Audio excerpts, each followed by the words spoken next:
Okay, Alhamdulillah. Alhamdulillah. Alhamdulillahilladzi hadana li hadza wa ma kunna linahtadiya laula an hadanallah. Asyhadu an la ilaha illallah wahdahu la syarikalah wa asyhadu anna Muhammadan abduhu wa rasuluh. Alhamdulillah, we praise and thank Allah for His blessings and give us this opportunity to attend this convention today to gain barakah and rahmah from Him. May salam and salawat to our Rasulullah sallallahu alaihi wasallam along with his family and companion and those who follow them until the day of judgment. The topic of this session, inshallah, is about the challenge of Islamophobia, atheism, liberalism, and extremism. I know it's kind of wide variety of topics, but inshallah there is a similarity of these issues. I know that for Muslim community, the challenge of Islamophobia is real.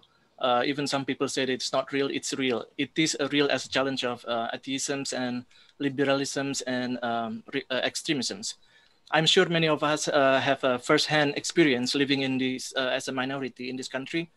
Not only the challenge of people who might see us as a threat or inferior, but also the challenge that our community face, especially the youth dealing with the issues, these thought-provoking issues like atheism, liberalism, as well as from the other side of spectrum, extremisms.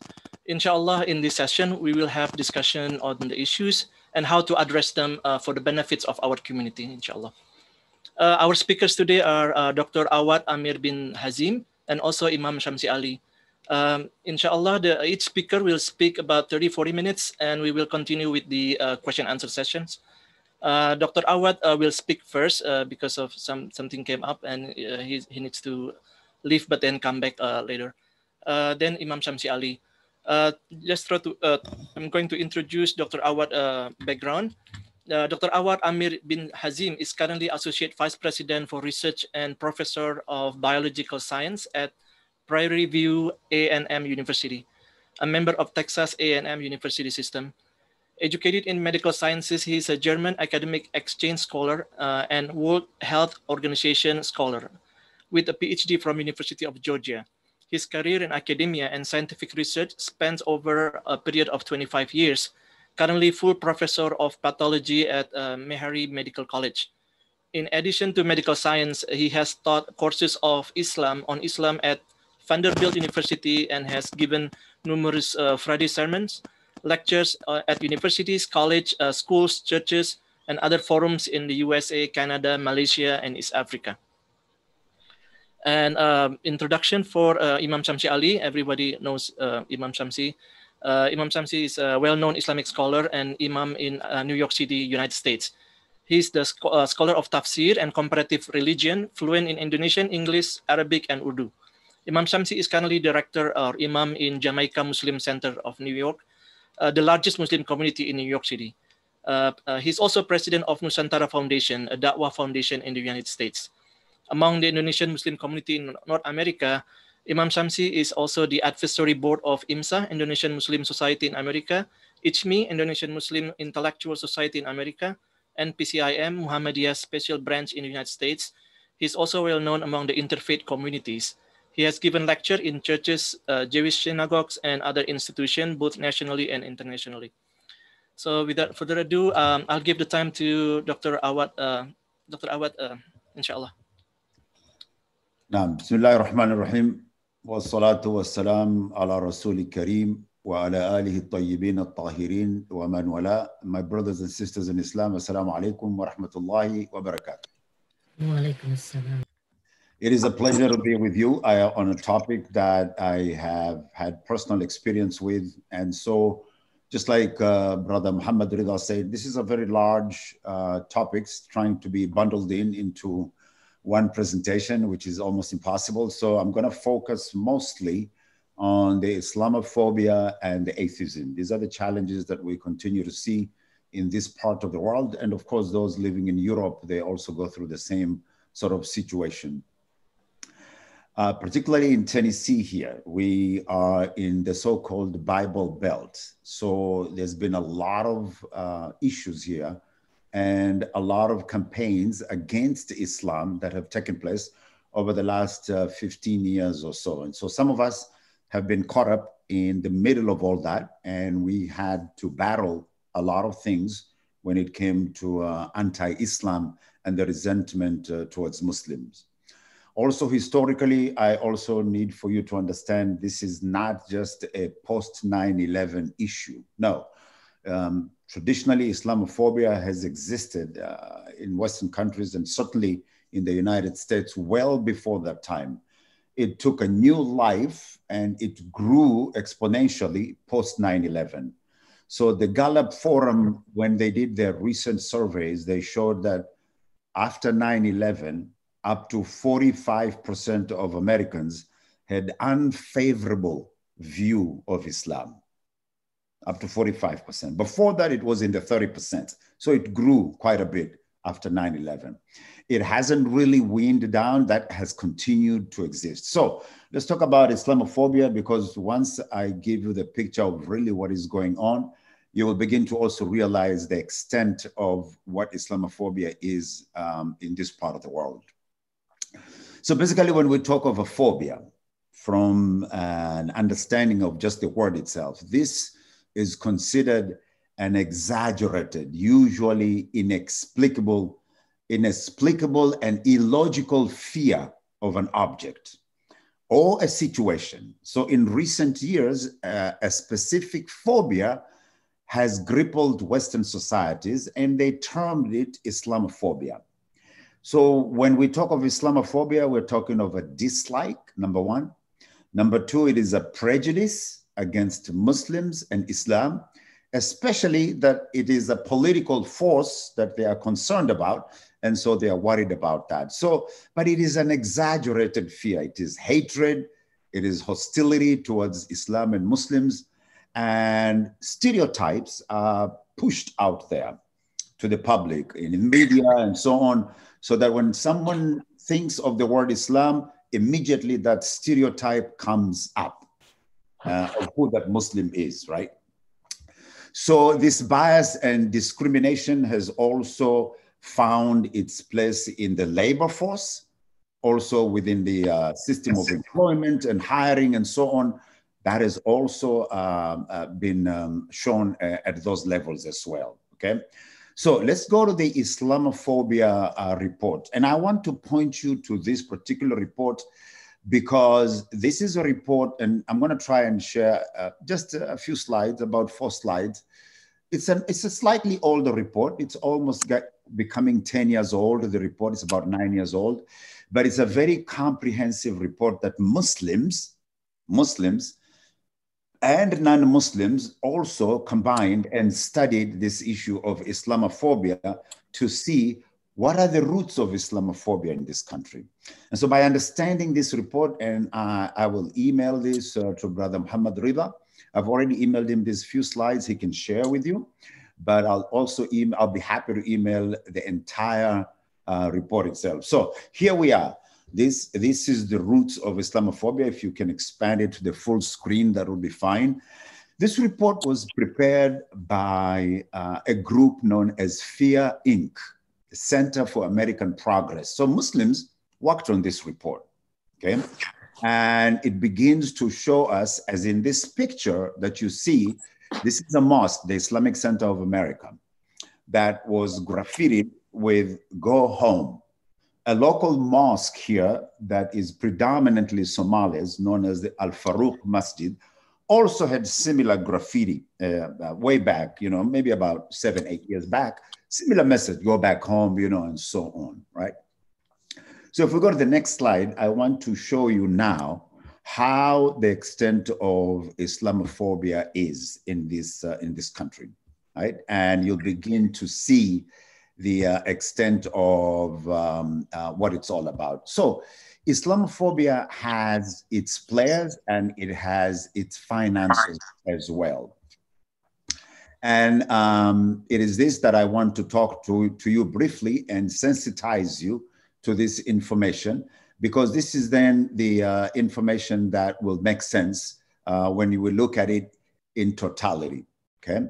So in this report, we have, first of all, we have, and I'm just trying to make sure that I cover the right material. We have the funding, where the funding comes from.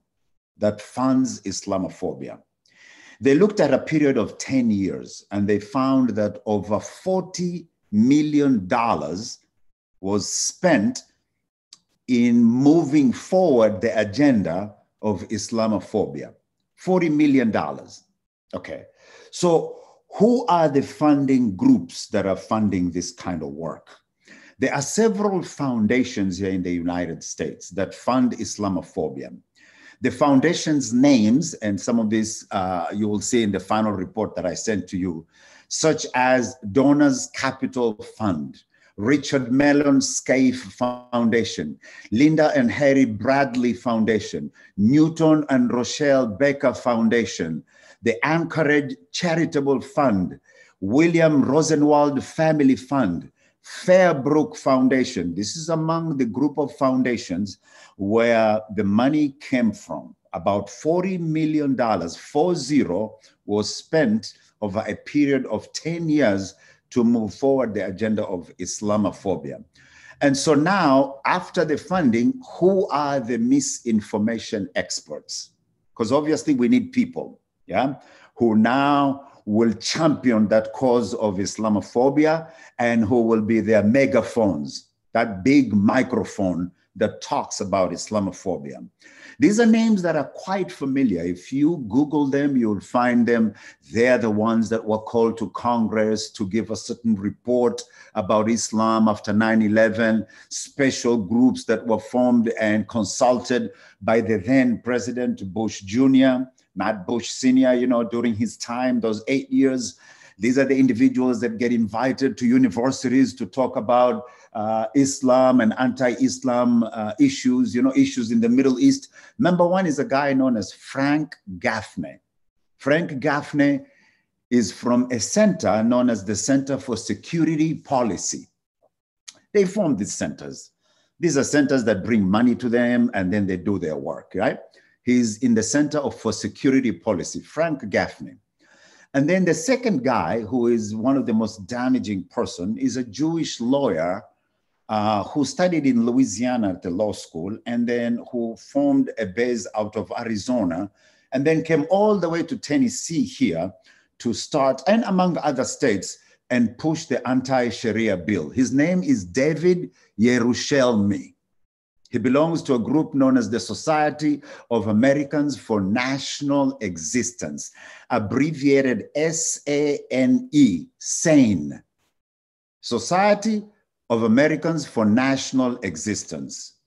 The next guy is known as Daniel Pipes at the Middle Eastern Forum. This guy has been on so many articles, appeared on CNN, Fox News, and so on and so forth. After 9/11, he was like in all sorts of the media outlets that are there. The other person is the guy known as Robert Spencer of Jihad Watch and Stop Islamization of America. Yeah, all these guys have their own newsletters, they have their own websites, and if you go to their websites and Google their organizations, you will see a lot of Islamophobia type reports, anti-Islam reports, you know, and so on. And the last of this group is a guy known as Stephen Emerson of the Investigative Project on Terrorism. These are the 5 people who are the misinformation experts, okay? These experts, they travel the country and they work or testify before state legislature, any state group that is meeting to talk about issues of security and safety and Muslim concern, you know. They're the guys that will appear as expert witnesses or expert individual that will give testimony, you know, and so on. And then these are the guys that pushed this anti-Sharia laws in a lot of the states, yeah? A lot of those laws failed, by the way, but in some cases, there was a cut and pasting of the Patriotic Act, which was already a law here in the United States, and it formed the anti-Sharia law in that particular state. Here in Tennessee, they wanted to put an anti-Sharia law about 10 years ago. And if the law had passed, it would have closed all the masajids. It would have closed all schools that teach or even lecture about Islam. It will have closed any platform of any type where a lecture on Islam or Muslims have a program or a forum of some type. So that means Muslims would not have been able to practice their faith. At that time, we were approached by the Justice Department, right? State Department. They came and talked to us. I was among those who were the spokesperson of the community. And they told us that they were here to make sure that our rights as Muslims, because of the right in the Constitution, the right to worship, yeah? The Constitution protects that right, that every person has a right to worship of the faith and the God that they want, you know, right? And nobody can be stopped from doing that, okay? But this was being propagated at that time and going on at the same time. So now, the funders, we've talked about those who fund, and I've told you about the misinformation, that Islamophobia megaphone, that big microphone that they hold, that big microphone when we're doing demonstrations, that megaphone that we're talking about, who these individuals are, yeah? The Frank Gaffners and so on. And so the agenda then is to spread myths and any form of misrepresentation, misinterpretation about Islam and American Muslims. And a lot of it was to create this sense of fear and to scare the American public from wanting to know about Islam, to come close to anything about Islam, and that type of arrangement. So if we go to the next slide, I'll show you something else. So now the religious right. This is another group, you know, okay? So we continue on in this discussion. After now you have your misinformation experts, you have to have the reach.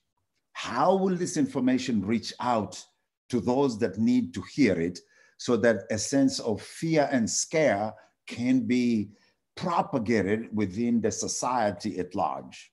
So the first thing is the movement became nationwide. It was in more than 23 states.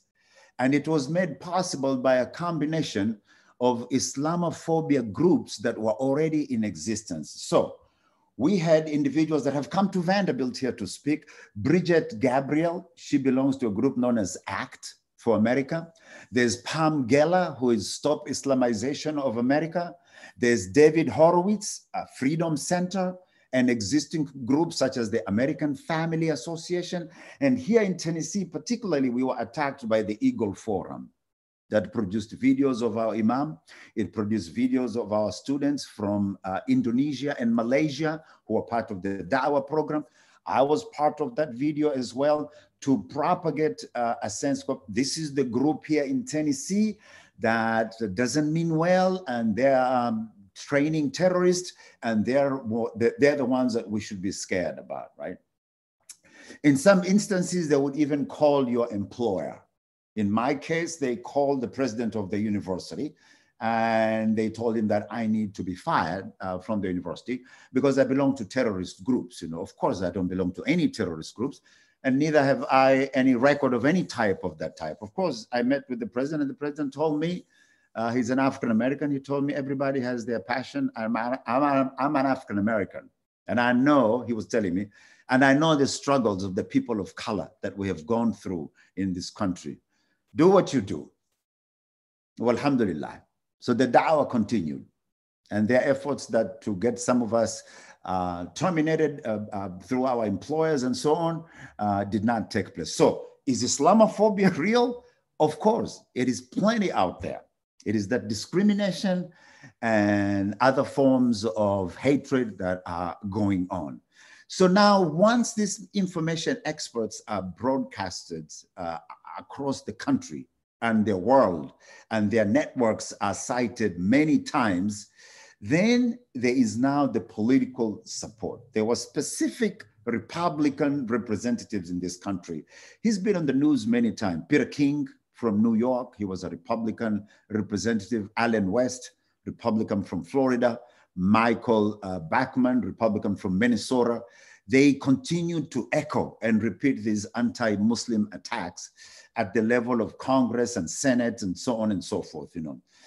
And so the impact is that in September 2010, a Washington Post news poll showed that almost now 50% at 2010, now we are in 2020 almost, 50% of Americans held an unfavorable view of Islam.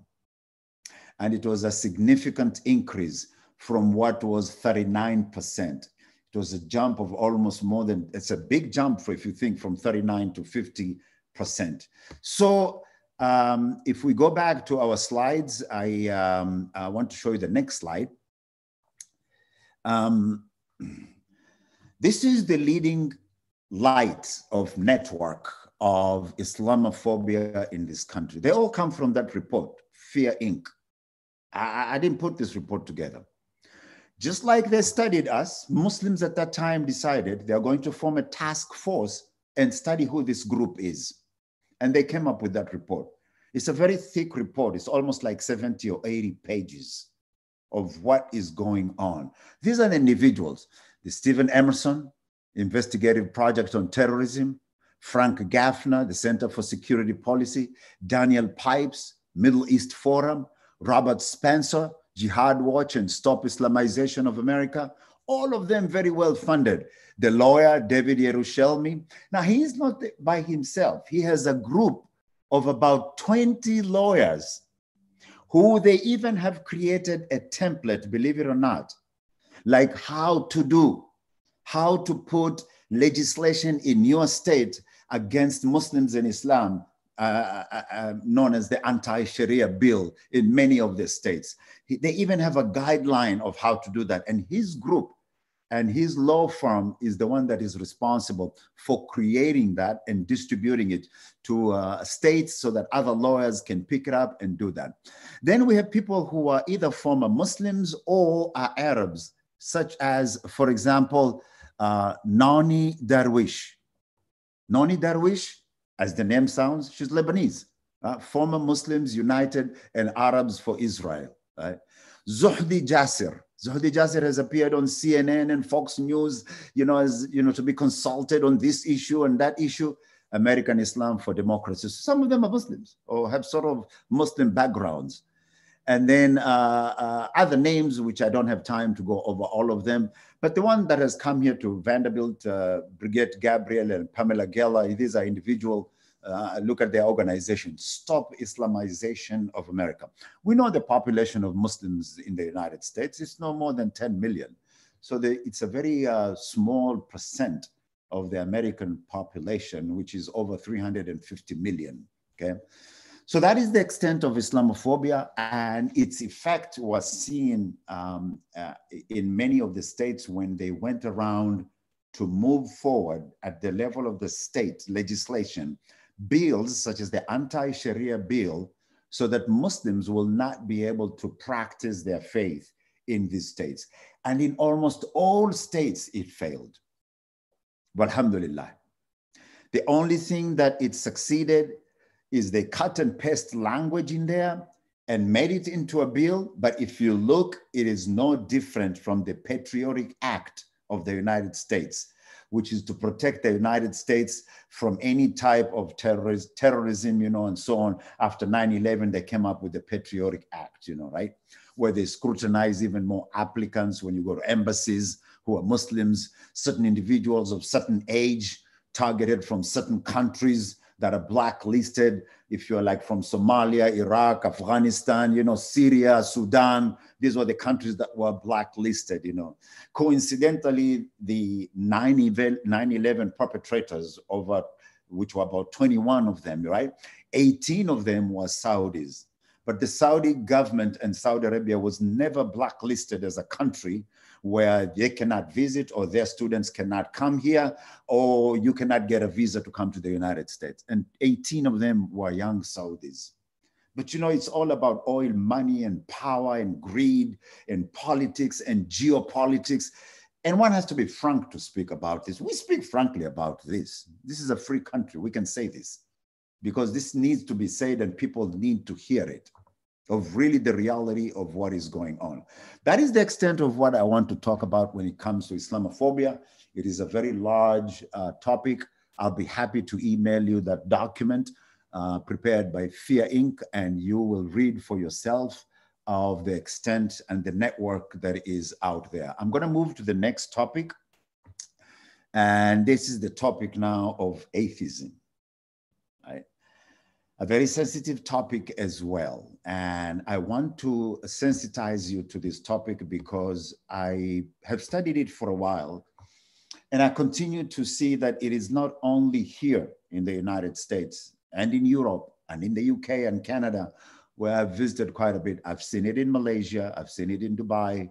I've seen it in Krabi, southern Thailand, yeah, where Muslims are majority. I've seen it in Cairo and Egypt and places like that. I've seen it in East Africa, in cities like Nairobi and Mombasa, you know, and so on.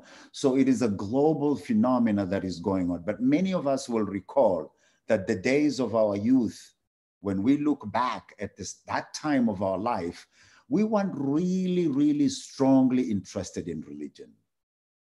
For many of us, unless you come from a strongly religious, conservative family, then you are led to the direction of religion. Then the community became part of that effort, you know, and so on.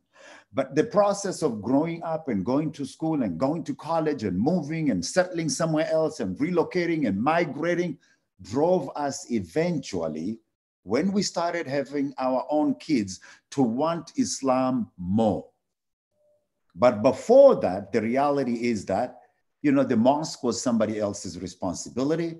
You know, I'll go to the mosque because I'm trying to please my parents, you know, and so on and so forth.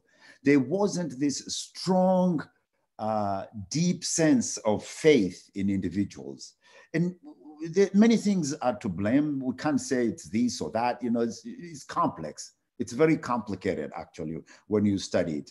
So in Malaysia, for example, the mosques that are there now, the Transformer Mosque, you know, and those big mosques that we see, if you go in there, you will see that the attendees, the musallin, the people who come for prayer, it's a very limited group of individuals that come for prayer. That mosque is hardly 1/4 full, hardly 25% of it fills up. There are huge mosques all over the world that are built like that. Malaysia is not the only example. You go to Oman, Sultan Qaboos, you go to Yemen, the one Ali Saleh wanted to build, you go to Saudi, the Masajid, you know, and so on. You'll find that there's a sense of emptiness from a particular age group, and that age group is the youth usually. Right? So there is this intergenerational divide. So it may come as no surprise then that the influence of religion on the younger generation throughout the world has been disappearing. Rates of masjid attendance is down. Religious affiliation is not as strong. Belief in God, prayer, and the Quran reading has dropped for decades now. Yes, I can show you some youth that do that. Yeah, sure. You can show me some that do that as well. But look at the numbers of who's doing and who is not. And this is where people, masajids here in the States would say, oh, we have a youth program. Okay, great, fantastic.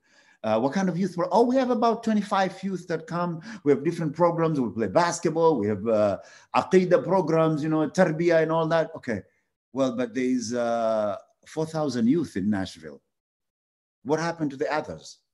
You're talking about 25, right? So that means then there is a departure from religion. And where does that departure come from? They're talking about Generation Z. This is the group that is worrisome. The Generation Z is that group that was born between 2000 and 2015. These are the children of the millennials. And the millennials are children of the baby boomers. So you can imagine, I'm part of the baby boomers, and then came the millennials, and this is the children of the millennials. So most of them are in high school or early college. Yeah, they're in universities early. They were talking about that age group there. More than any other generation, the Generation Z does not declare a religious identity. So there's a departure from religion. Now, we're not saying that there are murtads going to Christianity or whatever. No, no, no, no. They're just simply not interested in religion at all. Doesn't matter what religion. And Islam is going through this. And it is not only Islam that is going through this. Christianity is going through the same thing. Judaism is going through the same thing. They are losing those young folks to no interest in God at all. Absolutely. So the percent of Generation Z that identifies themselves as atheists or no interest in religion is double that of the adult when you look at them, because there are some adults also who are not interested in religion. But this group is double that. And why is this? So I studied this. I sampled the people that I talked to of that group of this Generation Z. And I asked them, I said, okay, what's going on? You know, why don't you want Islam? Why don't you want the mosque? Why don't you want the faith? What is going on? Listen to what they say. This is no attack on anybody. It affects me as it affects you and our brothers elsewhere and our sisters elsewhere. First, they'll tell you this. There is no excitement in the masajid. Think about that. The masajids to them are boring places to come to. There's absolutely no excitement. And we live in a world that is full of excitement of all sorts of types. I mean, my God, a new iPhone comes out. iPhone 12 is out, you know, oh my, the whole, you know, those who like technology or whatever, they're all excited about something like that. People queue, they want to buy it. Nowadays, of course, there's COVID. We don't queue anymore behind the store, but they'll queue overnight to go and buy that product, you know, and so on, you know, and you know what I'm talking about, that excitement. There's no excitement in the masajid. The masajids are boring places to them. Number two, they're saying it appears that today's youth, like so many throughout history, they are struggling to find a compelling, a convincing argument for the existence of both evil and good. They say, okay, you're telling me that Allah is good. Okay, but why is there so much evil on earth? Why is there so much suffering? Why is there so many wars? Why are so many people being killed? Why is so much bloodshed going on? Why are there millions and millions and millions of refugees throughout the world, majority of them who are Muslims? And they try to balance this duality of life, and they can't seem to be able to navigate a pathway through the aqidah that they need to have. Because how can God be good and great and loving, and then the same God instills and inflicts suffering in people? To you and I, who our faiths may be solid, we know what al-aqidah is all about, what al-ghaib is all about. We know that Allah subhanahu wa ta'ala asks us to develop this al-mahabba, this love for him and for his messenger, alayhi salatu wassalam. For them, it is not an easy talk like that. If you don't feel or see something that is tangible and you're asking somebody to project something in their image, they have no idea where the point of focus and where to start.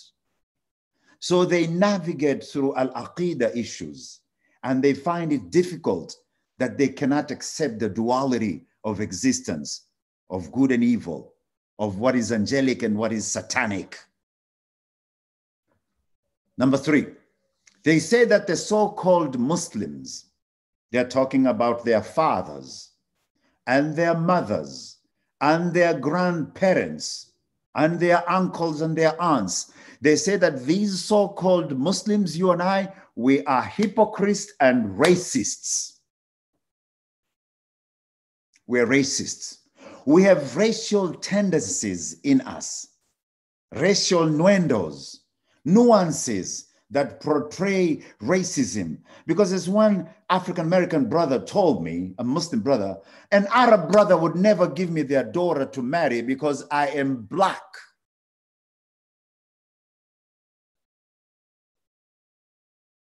these racial tendencies, they see it in the community. It plays out and they see the hypocrisy that is going on. Very few Muslims during the time of George Floyd and those that went out in protest to talk against racism and against oppression and bigotry. Few Muslims were found there doing that. The majority of Muslims thought, it's got nothing to do with me. I'm an Arab, this is a Black American issue. I'm Indian, this is an African American issue. I'm Malaysian, this is an African American issue. Not realizing that the knee of oppression is a global knee of oppression that oppresses Palestinians so that they cannot get their food supply and medicines, that oppresses the Yemenis with Apache helicopters that attack innocent women and children. It is the same knee that was on George Floyd's neck where he could not breathe. It is a global knee of tyranny and oppression. And Muslims should have been in the forefront to speak out against their oppression. And they're saying, you guys, you're all hypocrites. You have color differences and bias, and you prefer your kind. And we see it in the United States. We see it in Europe. Every time when I come out of Friday prayer, I look at who is standing outside. I'm a khatib, and I talk about this on the minbar.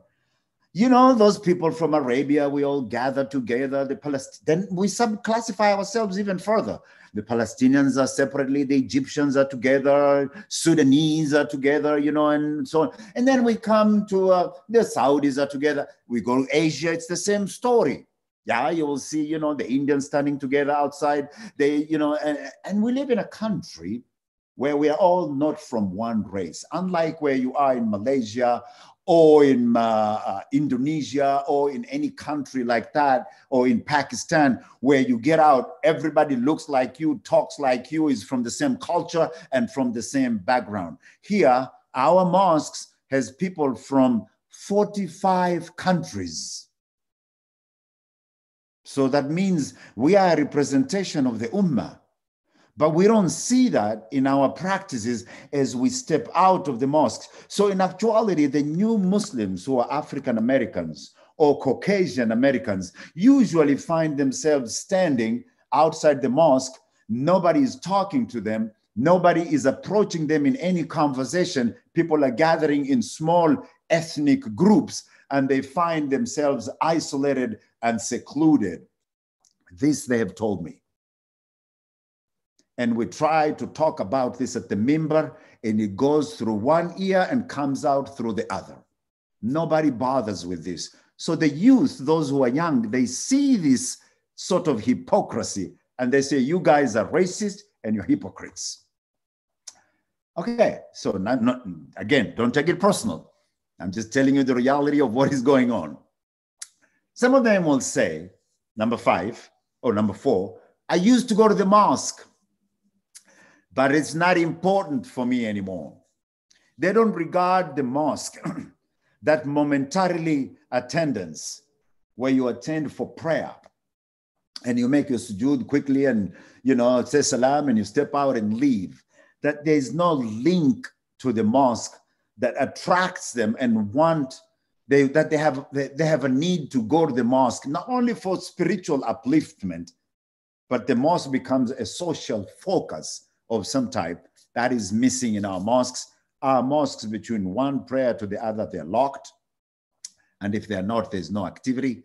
And those activities that are limited to weekends and evenings, they are so very limited.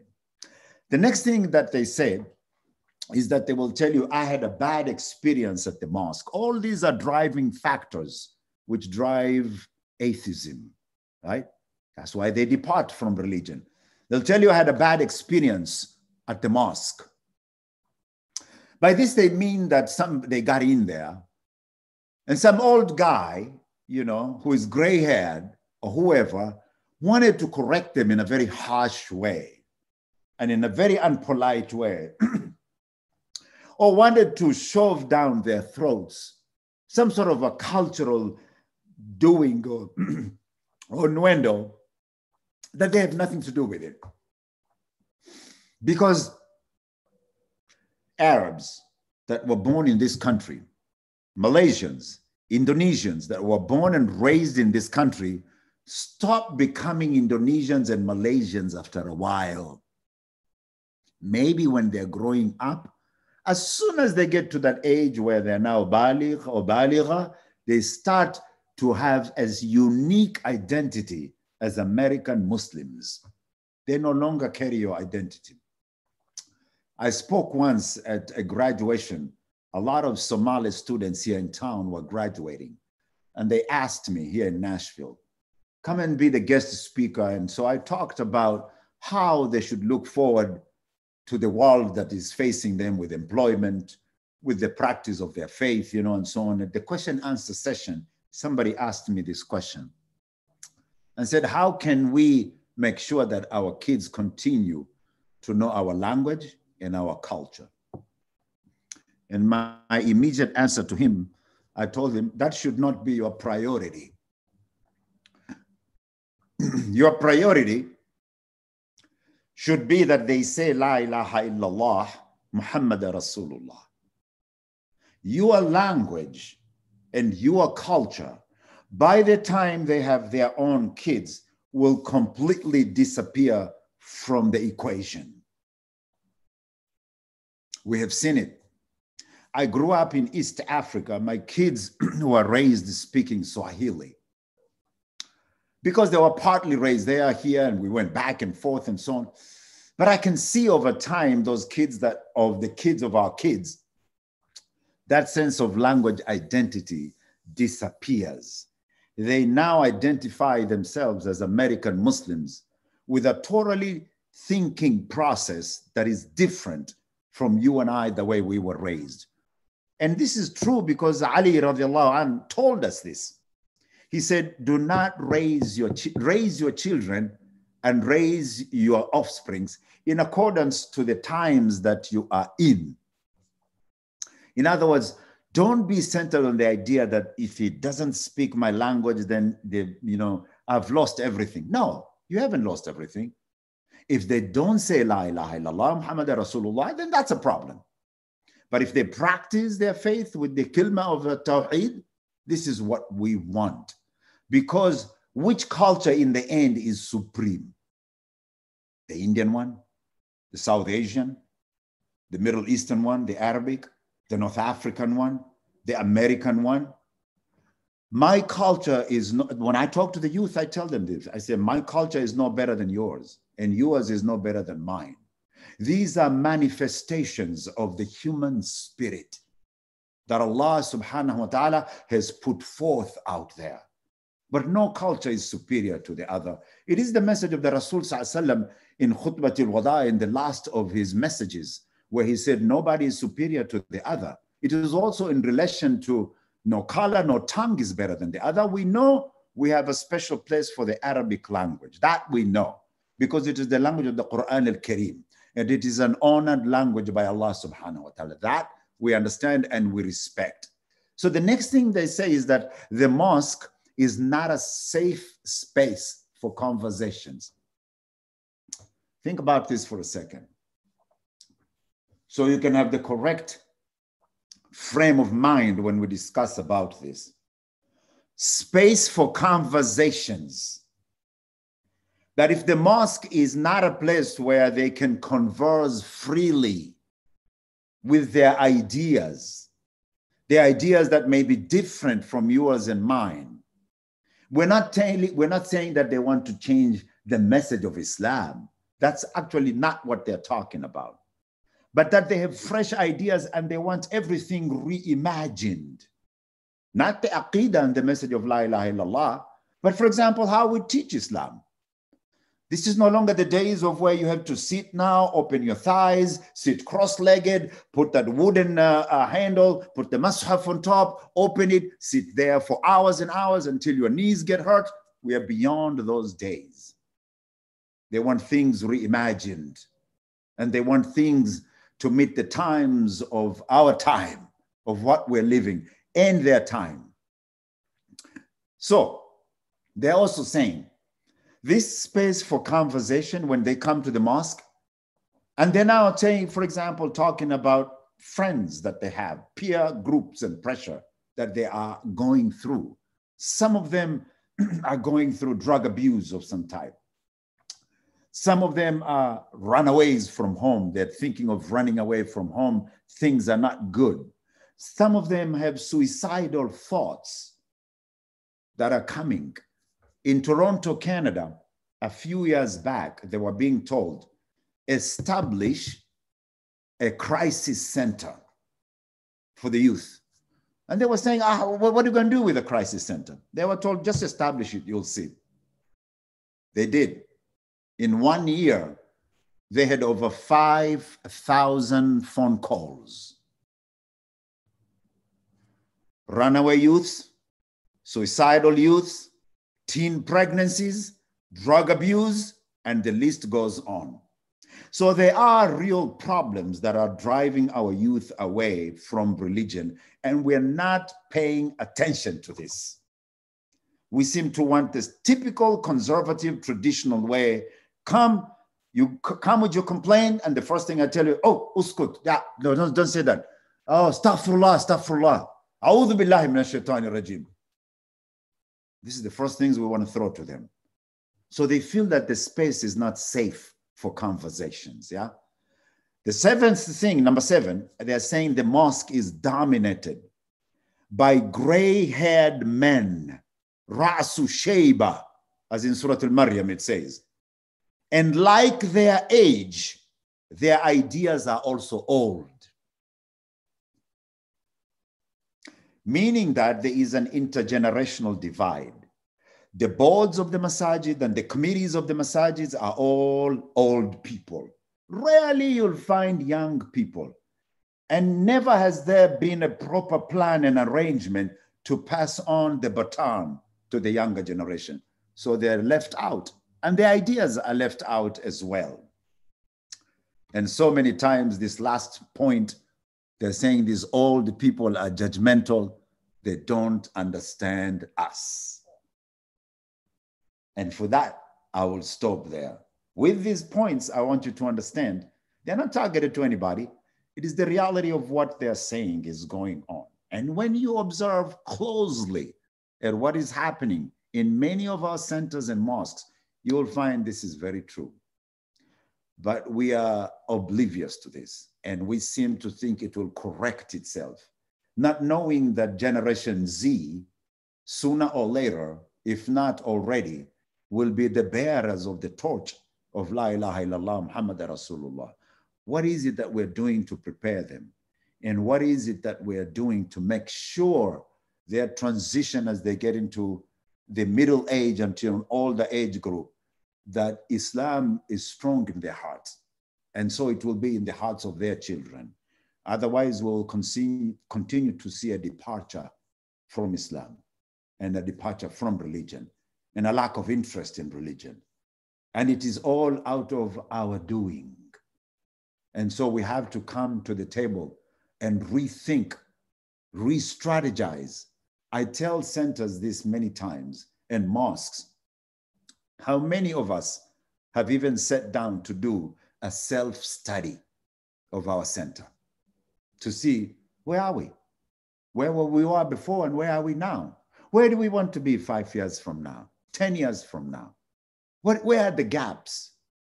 And then put these mitigation measures to make sure those gaps are not there. So I'm sharing thoughts, and and we can have a conversation later on. I'll stop here. I think my time is over. And the other topics, we can talk about them in a question-answer session. They're sort of tied into some of this, because now once we depart from religion, we become more liberal. And once we become ultra-conservative in religion, we become extremists as well. As the Rasul ﷺ has told us, إِيَّاكُمْ وَالْغُلُوا فِي الدِّينِ, beware of extremism in this religion. And so we want to be those who come up with solutions to these challenges. And so I'll turn it over to our host, Muhammad Rida. Brother Muhammad, it's yours. Hopefully I didn't take too long. We started kind of late, so hopefully I kept the 40 minutes discussion, inshallah. No, inshallah, mashallah, there are a lot of points actually. I wish you have slides for this second one. I can prepare. I have, well, I don't have them with me right now, but I can easily make slides and send it to you. And you can send them to the group maybe later on, maybe yes. Tomorrow, the day after. Yeah, it would be great. Yes, yeah. So, Jazakallah khair, Dr. Awad. This is very good, thought-provoking. Especially for us as community with so many youth, and I mean not only youth, even adults, face this challenge too.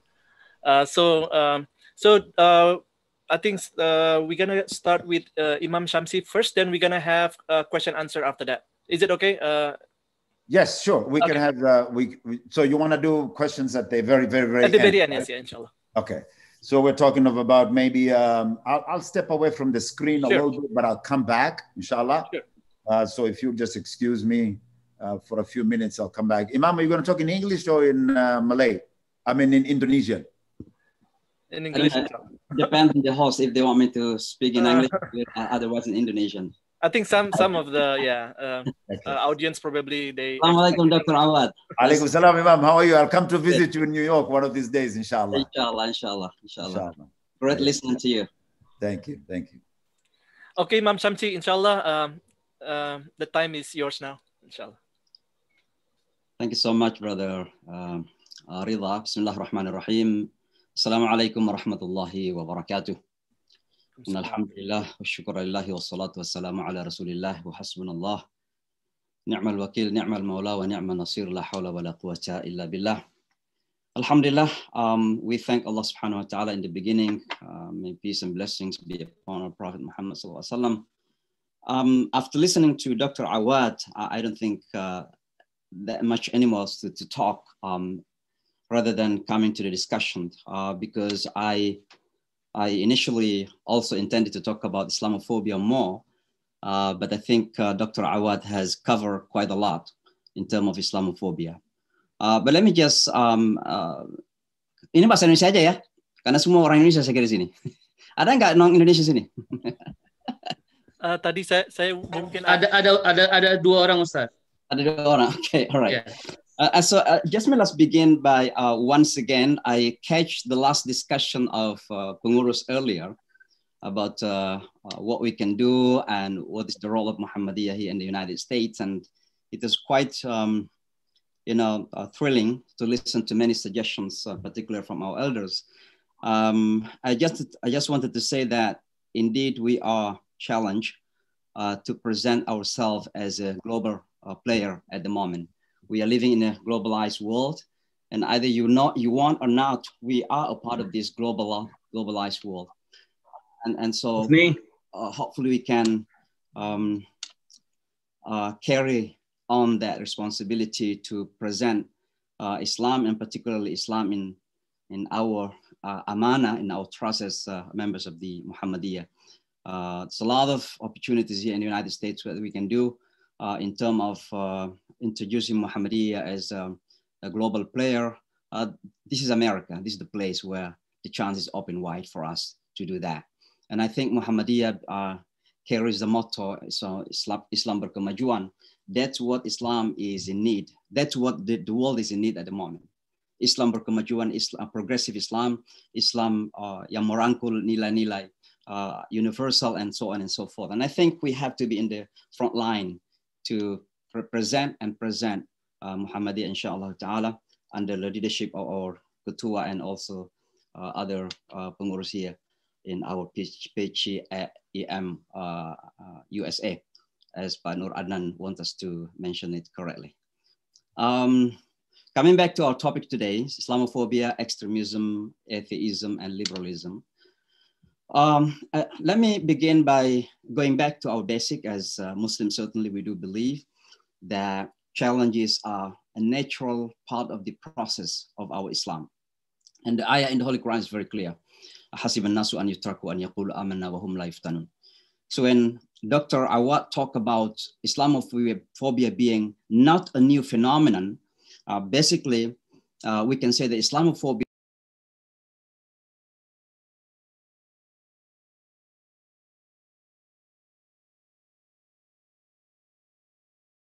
again. Oh, okay. Okay, someone is unmuting everybody, so that's why muting everybody.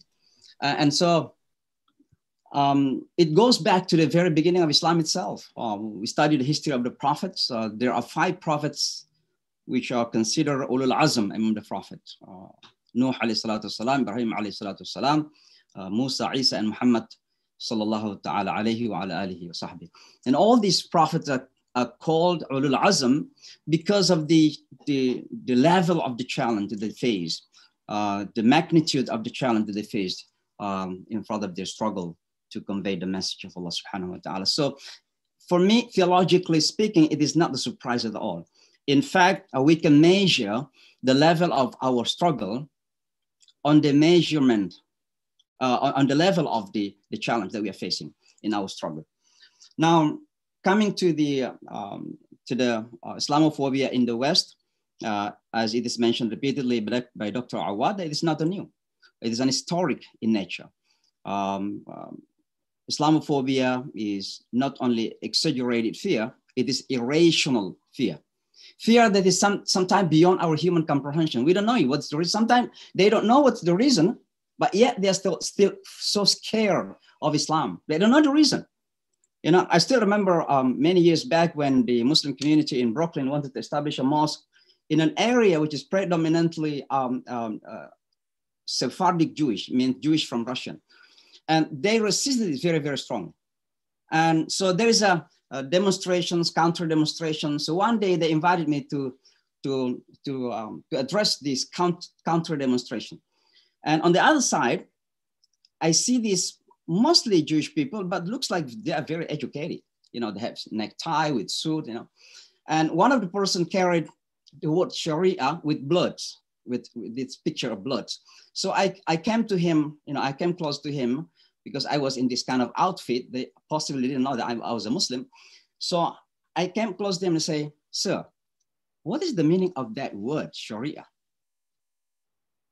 And he could not even answer what's the meaning of that. You know, he cannot even give any single answer to my simple question, what does it mean to be Sharia? Why? Yet he was so scared of the word Sharia. That's what irrational fear.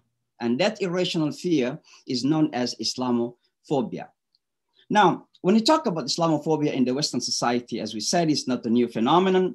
I would like to give you some examples throughout the history. The first one is, and Professor Ali Zia, who is the professor of Islamic studies, away in the past, Islamic studies in the Western society is well known, either Orientalism or Middle Eastern studies. It is only recently that many universities then use the word Islamic studies, or at least religious studies, in reference to Islamic studies.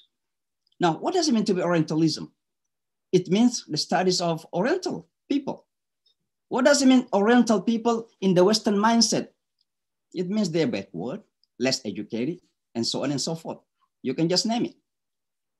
And particularly when it comes to the word Middle Eastern study. Why Middle Eastern?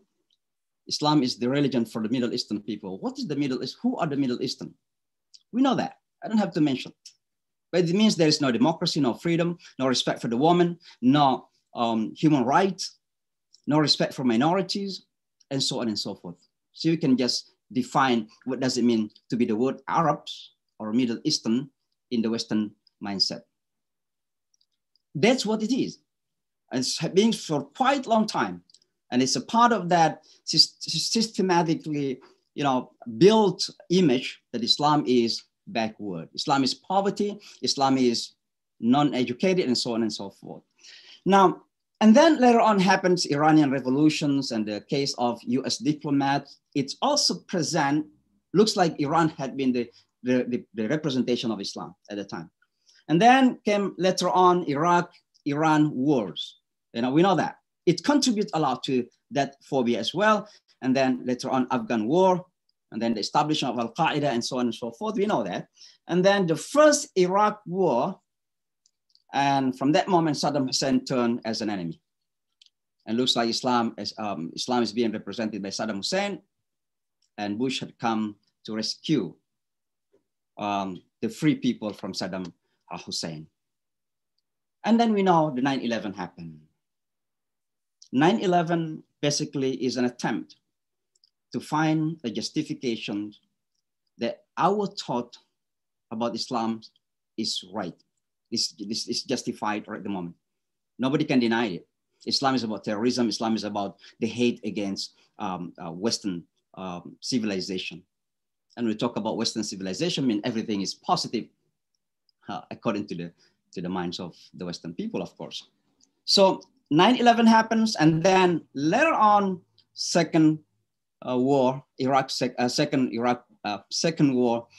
in Iraq under the Bush administration, or under the Bush Jr. administration. And then afterwards, you see ISIS, and then Al-Shabaab, and then Boko Haram, and all these groups are being established. Now, my point in mentioning all this, just to give you a slight historical background, how the Islam had been portrayed systematically, that it is true. Islam is about terrorism. Islam is about all things that is against the Western values that is being upheld highly here in America and in Western society. Now, later on, again, because of the problems that Muslims have in the Muslim lands, many Muslims come to the West, to the Western society, to the Western world, including the United States. The white people then became so worried and fearful, and that's brought to the rise of political right-winger politicians or radical politicians such as Donald Trump. So the first point I'd like to underline here, that yes, it is not a new phenomenon. It has been there historic, okay? We can follow that very, very closely. But the question again, Dr. Awad mentioned quite a lot, why then phobia happens? I'd like to underline some other points here. Number one, certainly al-jahal, and we have to be fair to our friends around us. The majority of American people do not know the true face of Islam. The majority. And even here at Jamaica Muslim Center, it is, we have possibly around 65% Muslims in this area. But if you just knock the door of a house next to your house, possibly they will know what Islam is all about. So still the majority of Americans do not know what Islam is all about, okay? My experience, for example, interacting with the non-Muslim friends through my interfaith dialogue, I have been asked very, very, I say this word, very stupid questions, Muhammad created Islam, Muhammad authored the book, and, just a very basic. But basically it's very stupid because anybody can go to Professor Google and find the answer, but still people don't. They don't want to find those answers. Why? The reason is because, number one, Americans and Westerns in general, they are not attracted to study religion. So how do you expect about knowing Islam? Okay, so again, it is number one, it's about al-jahal. So the solution here is taking seriously our responsibility about da'wah. It's about da'wah. It's very, very important. Now, the second factor, of course, media.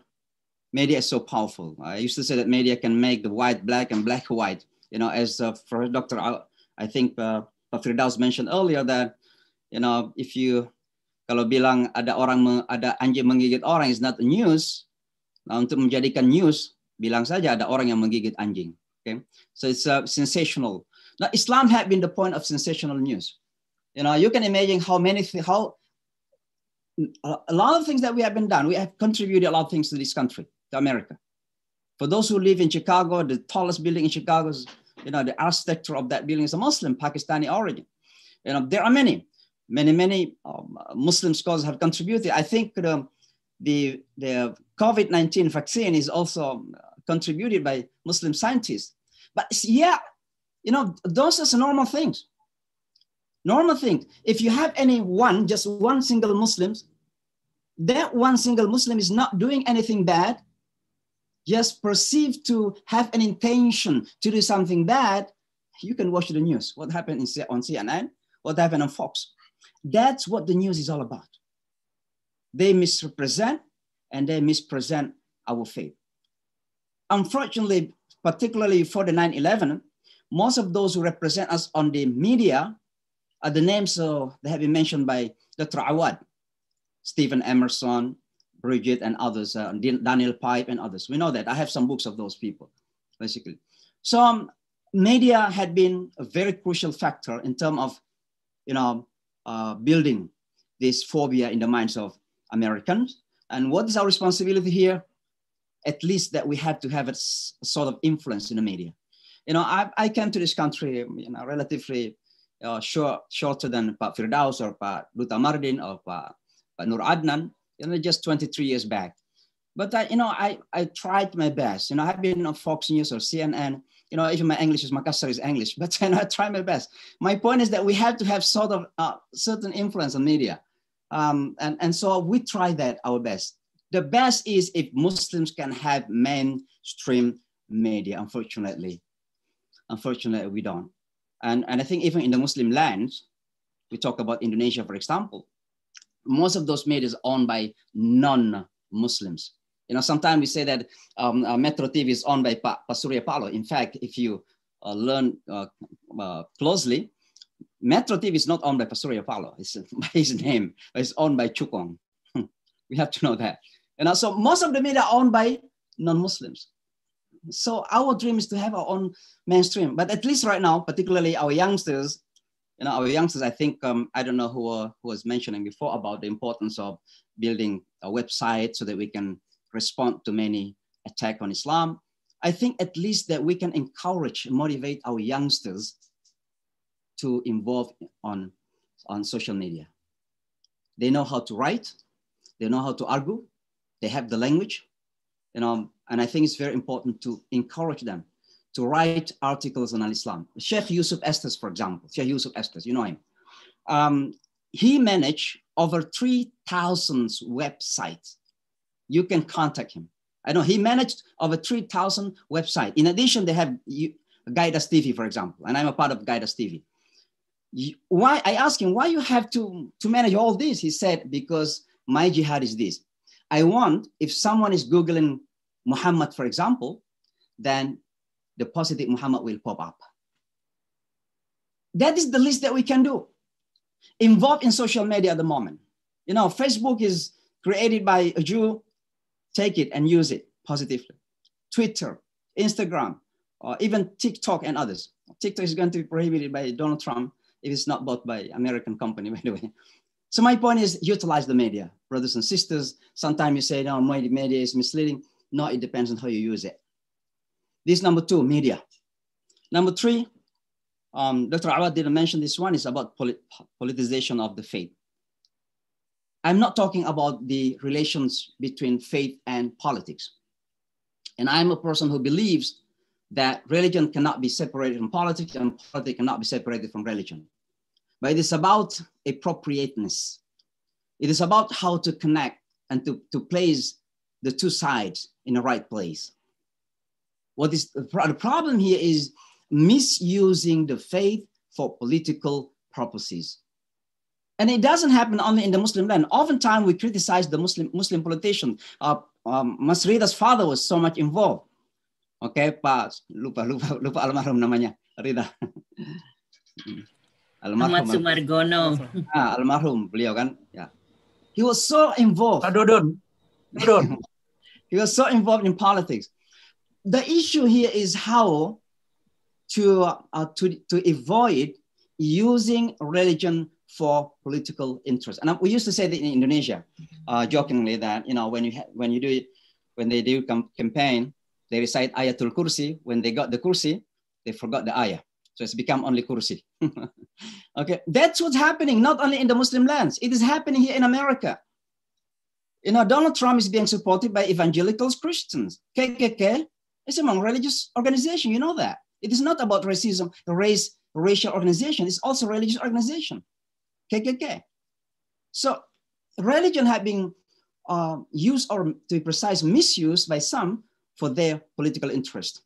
And not only in the Muslim land, both Muslims and non-Muslims sometimes misuse religion for their own political interests. You see this pilkada sekarang di Indonesia, para calon-calonnya, Masya Allah, pakai sorban semua kan? Pakai jubah, masuk keluar masjid, salat subuh, ngadain subuh berjuang, jadi pejuang subuh semua. That's what it is, because of politicization of the religion. Sehingga apa yang terjadi, we see that the community are dividing themselves on this line because of politics. So what we have to do for Muslims in America particularly, we must take part in public life, in the public sphere, and we have to encourage particularly the young generation, those who are Americans and those who are second generation, take part. Alhamdulillah, Firdaus in Washington, D.C., we have Nadia, for example. We want people like, who is it, yang hafal Quran di Houston? Ifdal. He is Hafiz al-Quran, he's an alim, but I want to see him involved in public life in America because he is American, who speak English well, who is solid in faith, in religion. I want them not only leader in the masjid, but also leader outside of the masjid. That's what we want to see our young generation. And that is the way we change the political, dynamic in America. In the last presidential election, alhamdulillah, we truly did our best. I have a lot of khutbah on politics, and the people say, "Are you politicizing in the masjid?" I say, no. For me, politics is not only politics. Politics is a means for us to establish al-amr bil ma'ruf wa nahy anil munkar. And what else is bigger munkar than prohibiting or racism, for example? And we need a leader who is not racist in this country. And so we have to encourage the Muslims to take part in the election. It is not about politics, it's about change, bringing positive change. And of course, number 4, why Islamophobia happens, because of, we have to acknowledge this, historical phobia too. Because of the history that Islam had been in power in the Western, particularly in Europe. But of course, America is starting there. And that's why if you listen to some leaders, normally they use the word what? They use the words taking over. All they are coming to take over. And that's why Donald Trump wants to prohibit Muslim, particularly Muslim immigrant for the majority Muslim lands, because they are coming to take over. That is a phobia, because historically Islam had been in power. Now, how to minimize this? Be a part, again, contribute positively, just. At least that if you are a parent, if you are parents in any school, be a part of parent-teacher association. Just show them that we are not here to take over. We are here to contribute. Islam is a contribution. Muslims are contributors, and that's what we have to show them. Okay, to minimize the fear in their minds. Number 5, certainly Muslims factor. I call it Muslim factor, because our own failure to show the true face of Islam.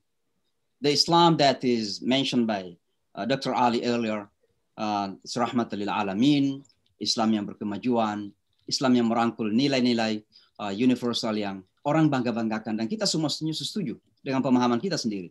Demokrasi, kebebasan, wanita, penghormatan kepada lingkungan hidup seperti Nana perjuangkan, dan seterusnya, dan seterusnya. Kan ini Islam yang kita tampilkan kan begitu. But Muslims are not.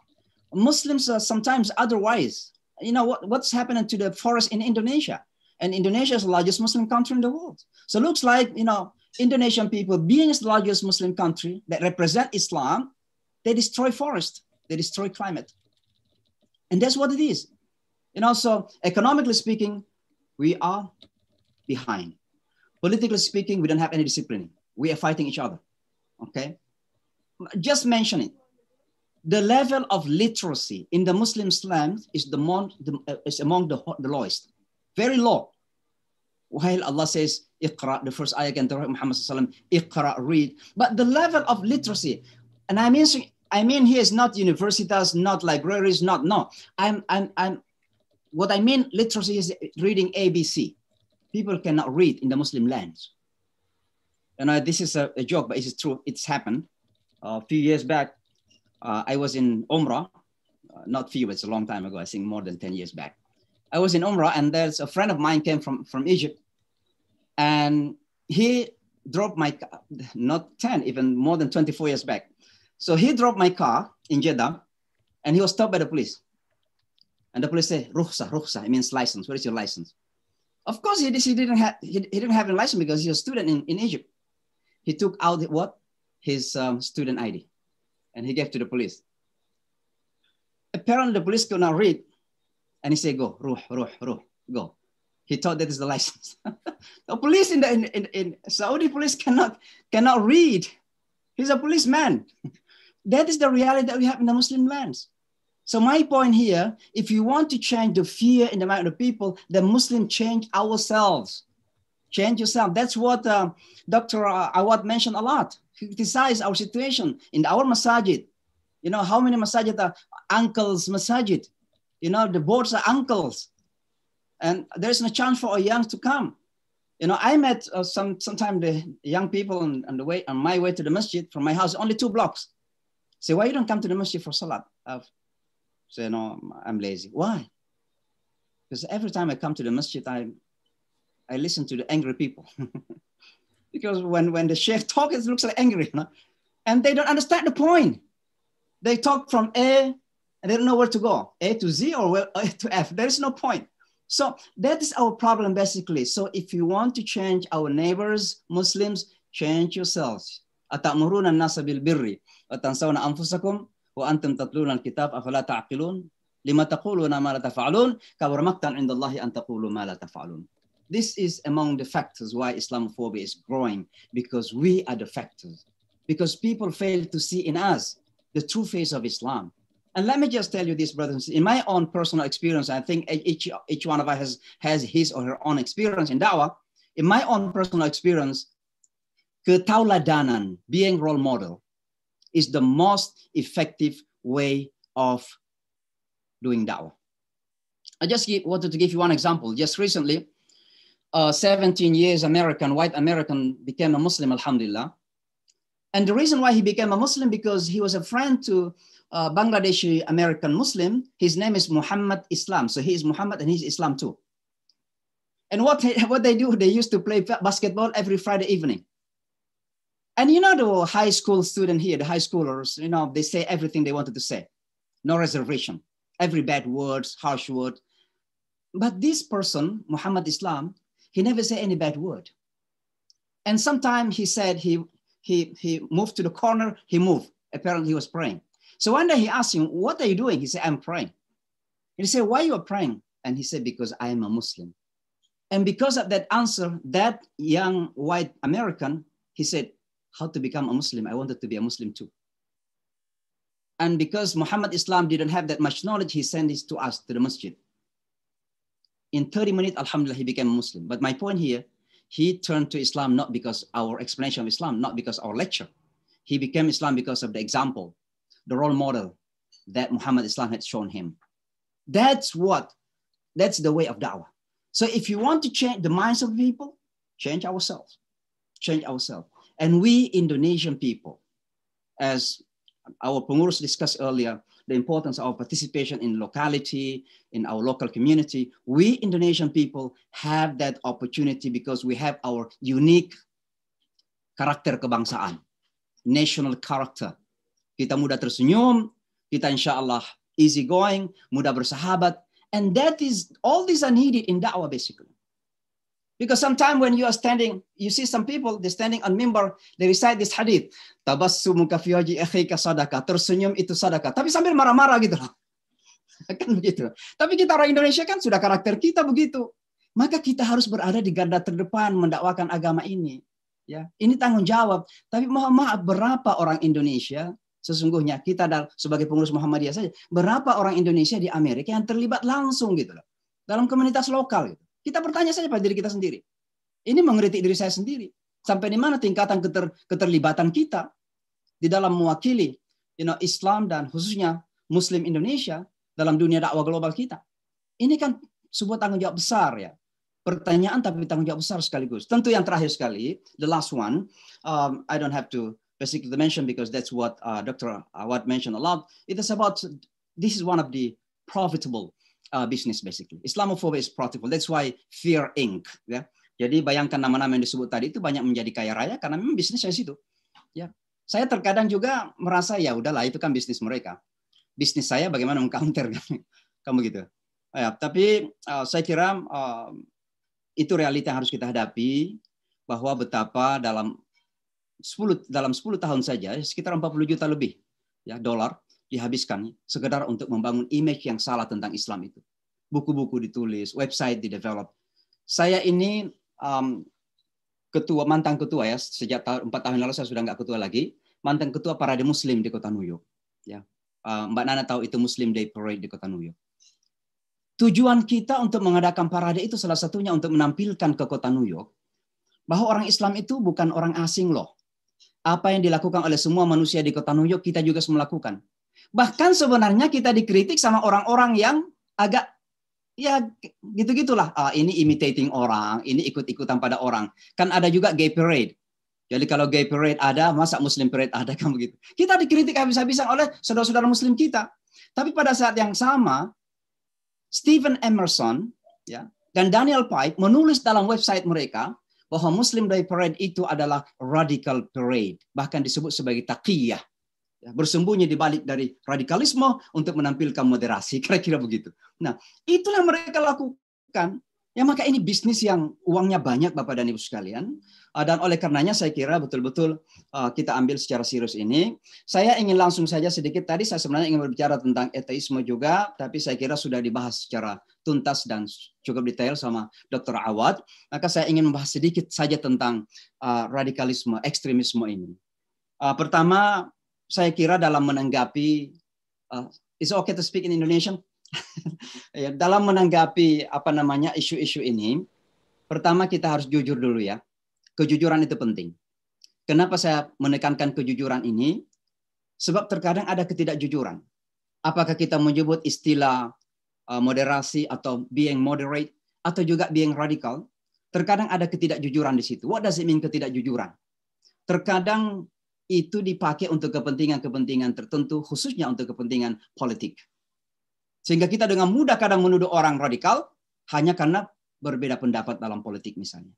Dan ini bisa kita lihat misalnya di Indonesia. Kita harus hati, kita jujur saja. Maka kejujuran penting. Saya beberapa media setelah 9/11 itu yang diberikan gelar a moderate face of Islam gitu. Waktu itu ya namanya orang baru juga di Amerika kan bangga gitu. Masya Allah dikasih kita title a moderate face of Islam in America or in the West malah ketika itu ada yang menulis seperti itu. Tapi kemudian setelah saya amatin ternyata yang diinginkan itu adalah jangan memperlihatkan komitmen keislaman. Nah ini kan berbahaya nih. Ada ketidakjujuran. Kita digelari moderat kalau seolah-olah kita udah punya komitmen kepada Islam. Padahal radikalisme dan moderasi itu tidak ditentukan pada komitmen. Tapi ditentukan kepada ada batas-batas yang sudah ditentukan oleh agama kita begitu. Ya. Dan bagaimana kita membawa diri dalam batas-batas tersebut. Kalau dalam bahasa Al-Quran, وَتِلْكَ حُدُودُ اللَّهِ فَلَا تَعْتَدُوهَا. Dan inilah batas-batasan Allah, jangan lampaui. Ya. Berinteraksi dengan non-muslim itu batasannya bagaimana? Ada batasannya. Untuk dikatakan radikal ya, ketika kita mencaci maki orang simply because of what? Simply because kita salah paham dengan ayat-ayat tertentu. Terkadang kita membaca, لَنْ تَرْضَ عَنْكَ الْيَهُودُ وَلَا النَّصَارَى. Hanya karena dia Nasrani, hanya karena dia Yahudi. Lalu kita mengatakan, ini orang sudah musuh kita. Kita memahami literal seperti itu radikal. Karena kita tidak mau memahami latar belakangnya, konteksnya. Bahkan mohon maaf ya, disinilah kita umat Islam di Amerika ini seharusnya banyak belajar. Dan saya pribadi, my engagement with interfaith community basically is very much motivated by the circumstances, the environment we live in. Nah, ketika saya datang pertama kali dari Indonesia itu kan memang diundang untuk Masjid Al-Hikmah di kota New York. Saya kemudian masih sama Nana dulu masih di Brooklyn Nana ketika itu, Mbak Nana. Masjid Al-Hikmah kita waktu itu dari gudang. Saya kemudian menyewa rumah tidak jauh dari Masjid Al-Hikmah. Di samping rumah saya itu orang beragama Katolik senior citizen, umurnya sekitar 70 tahun, istrinya mungkin sekitar hampir 70 tahun juga. Senior citizen Katolik keturunan Irlandia, jadi Irish Catholic. Apa yang dia lakukan? Every morning he get out from his house, cleaning his driveway and my driveway too. Apa yang tumbuh di benak saya ketika itu? Kalau saya melakukan itu, suspicion. Ini orang mau ngapa ya? Jangan-jangan dia memperlihatkan kebaikan dan sebentar lagi akan menggoda saya. Ternyata apa yang terjadi? Berminggu-minggu, berbulan-bulan, dia nggak pernah ngomong mengenai agama. Bahkan sebaliknya, dia mulai bertanya, kenapa istri kamu nutup kepala? Saya tidak ingin lanjutkan cerita ini karena saya sudah menulis dalam buku. Di buku itu ada di Sons of Abraham. Saya tuliskan di situ. Saya sampaikan ini untuk mengatakan begini, kita di Amerika ini ternyata harus banyak belajar untuk re-reading, membaca kembali dan memahami kembali pemahaman-pemahaman keagamaan kita yang boleh jadi di satu tempat cocok, tapi di Amerika belum tentu cocok. Dan itu yang namanya tafsir. Al-Quran insya Allah tidak akan berubah. Sunnah Rasulullah tidak akan berubah. Tapi mindset kita, pemahaman kita kepada Quran dan Sunnah ini. Kalau kita tidak berani melakukan perubahan, maka kita akan menjadi victims oleh perubahan yang terjadi. Akhirnya dalam batin saya apa yang saya katakan, ternyata orang ini mengajari saya menjadi muslim yang baik. Tapi dia tidak mengajari saya Islam. Salah satu yang diajarin kepada saya adalah apa? Ya ayuhan nasu inna khalaqnakum min dzakarin wa untha wa ja'alnakum syu'uban wa qabaila lita'arafu. Untuk kamu saling mengenal. Saya selama ini memahami bahwa kata ta'aruf itu antara siapa? Antara Muhammad dan Umar, antara Utsman dan Ali. Ternyata ta'aruf itu seharusnya untuk seluruh manusia. Kenapa? Baru saya sadar karena ternyata awal dari ayat itu bukan ya ayyuhalladzina amanu, tapi ya ayyuhan nas. Itulah yang kemudian mendorong saya. Kenapa? Saya aktif dalam interfaith dialogue. Kita kutuk pintu gereja Sunnyside yang dekat dari Masjid Al-Hikmah ketika itu, maka itulah pertama kali interfaith saya ketika itu. Ya, bagaimana kita mulai, bagaimana kecurigaan jamaah Al-Hikmah ketika itu, ini nanti kita dipengaruhi, iman kita masih belum kuat segala macam lah ketika itu kan. Dan seterusnya dan seterusnya. Maka poin saya adalah begini. Ekstremisme ini sangat berbahaya, tapi kita harus jujur dalam menyikapinya. Dalam artian, memang ekstremisme itu real, tapi ada juga yang ekstremisme yang ternyata terlalu dipolitisir. Demikian juga sebaliknya. Alhamdulillah, orang Islam itu harus, dan memang Islam itu adalah moderasi. Tapi terkadang istilah moderasi itu sendiri juga dipolitisir. Kita harus hati di situ. Nah, ekstremisme terjadi karena kesalahpahaman kepada ajaran agama kita sendiri yang terkadang don't bother to go beyond the text gitu. Ini berbahaya sekali. Bayangkan kalau ada ayat Al-Quran mengatakan begini. Wa latajidanna asyaddan nasi adawatan lal yahudu wal ladzina asyraku. Kamu akan mendapatkan orang yang paling benci kepada kamu adalah orang Yahudi dan orang-orang musyrik. Nah, sekarang dalam masa Donald Trump, di zaman Donald Trump ini, ternyata kita mendapatkan bahwa evangelicals Kristen jauh lebih membenci orang-orang Islam, ya, dengan bosnya evangelical mengatakan Muhammad itu teroris, daripada beberapa orang Yahudi. Faktanya di zaman Donald Trump ini banyak orang Yahudi yang justru mau bekerja sama. Coba Bapak dan Ibu ingat tahun 2017 yang lalu, di bulan Februari, saya mengadakan acara di kota New York. Namanya di kota New York namanya Today I'm a Muslim Too. Rally. Dari mana ide rally Today I'm a Muslim Too? Puluhan ribu orang non-Muslim keluar ke Times Square mengatakan hari ini juga saya Muslim. Idenya dari mana? Idenya dari seorang pendeta Yahudi, dari Rabi Yahudi. Dia datang kepada saya, Imam, itu ada aturan katanya orang Islam mau dilarang. Muslims ban tahun 2017. What I can do for you? Dia bilang begitu. Saya katakan, let's organize a press conference. Saya bilang begitu. No, we have done that a lot. Let's do something else. Jadi saya tanya, kira-kira apa? Ayo kita demo katanya. Oke. Tapi who's going to fund? That's easy. But you have to lead it. Kamu harus ketuanya. Maka saya ketua waktu itu. Tapi di funding sama siapa? Russell Simon. Dengar namanya Russell Simon kan? Nah, poin saya adalah justru di saat-saat kita menghadapi masalah-masalah besar, ada orang-orang Yahudi yang justru membela kita. Lalu bagaimana kita mencocokkan dengan ayat tadi? Wala tajidanna asyaddan nasi adawatan lal yahudu wal ladzina asyraku. Ini kan masalahnya ketika kita tidak mau belajar konteks kan. Nah, satu ketika saya ketemu dengan Syekh Mustafa Cerik dari Bosnia, ketika itu ketemu di UN. Saya katakan, ya Syekh, ada ayat yang mengatakan begini, orang Yahudi itu paling benci kepada kita. Dia ketawa. Dia katakan, saya percaya dengan ayat itu, tapi konteksnya bukan untuk saya, katanya. Karena saya yang membenci saya orang Kristen, dia bilang. Maka kita mengambil kesimpulan bahwa ayat Al-Quran itu jangan dipahami begitu saja.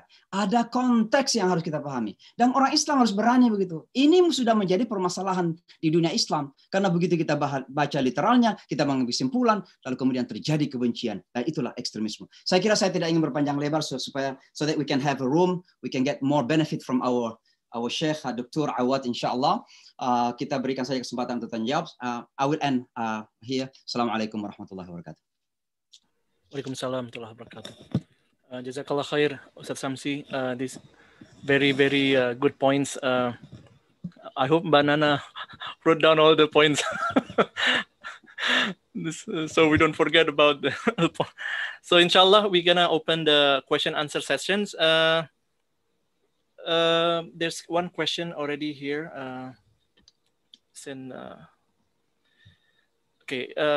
This is questions about Islamophobia. For some people, the word of Islamophobia is too ambiguous that it failed to distinguish between hating Muslim and criticizing Islamic doctrines. That is considered by many against universal human rights, like Sharia or penal code for apostate or homosexuals. Their sentiments basically confirmed by the action of extremists in the Middle East. How do we respond to this as Muslims? Silakan Imam Samsi.